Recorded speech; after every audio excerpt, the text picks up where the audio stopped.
ऐसा कैसे हो सकता है कि किसी देश में उस इंसान को कानून बनाने की जिम्मेदारी दी जाए जो एमएलए की शपथ लेते वक्त सामने कागज पर देख के बेसिक टेक्स्ट भी ना पढ़ पा रहा हो सकता है नहीं, हुआ है।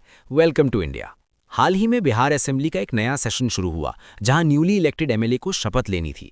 वहां जेडीयू की एमएलए विभा देवी जो नवादा सीट से जीती हैं, जब माइक पर शपथ लेने आईं तो वो सिंपल हिंदी के वर्ड्स तक ढंग से नहीं पढ़ पाईं। मैं विधानसभा का सदस्य निर्वाचित हुई हूँ। शपथ पढ़ते वक्त विभा देवी ने कहा, मैं ईश्वर की सत्तत लेती हूँ, मैं ईश्वर से सत्तत लेती हूँ। हालत ये हो गई कि उनके बगल में बैठी एक और नेताजी मनोरमा देवी को प्रॉम्प्टर बनना पड़ा।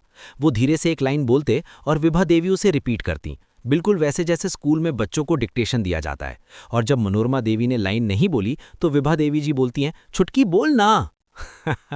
सर जी, सर, अब देखो यूं तो हंसने की 100 बातें हैं, तुम इस पर मीम बना लो, मजाक उड़ा लो, कुछ भी करो, पर मैं चाहता हूं कि तुम इस बात की गंभीरता को भी समझो कि अपने देश में हर दूसरे नेता की यही हालत है। इस देश में एक चपरासी की नौकरी करने के लिए 10th पास होना जरूरी है, लेकिन पूरा स्टेट या देश चलाने के लिए पढ़ा लिखा होना जरूरी नहीं है। आज भी नेता अपने देश में चुनाव सिर्फ इस बात पर जीत जाते हैं कि वो कास्ट पॉलिटिक्स और दबन्नई के दम पर कितने वोट्स इन्फ्लुएंस कर सकते हैं।